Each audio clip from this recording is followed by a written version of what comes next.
দিলেন আল্লাহকে কেউ সৃষ্টি করেনি, আল্লাহ পাক সবকিছু সৃষ্টি করেছেন। লাম ইয়ালিদ ওয়া লাম ইউলাদ ওয়া লাম ইয়াকুল লাহু কুফুয়ান আহাদ।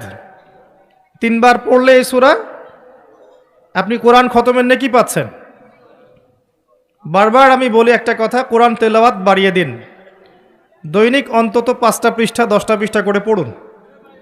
কোরআনুল কারীমের তেলাওয়াত আপনার জীবনে বারাকা নিয়ে আসবে, আপনার হায়াতে রিজিকের সময় ইনশাল্লাহ বরকত নেমে আসবে। বিপদ আপদ বালা মুসিবতে আপনি কম পড়বেন, রোগ ব্যাধি কম হবে ইনশাআল্লাহ।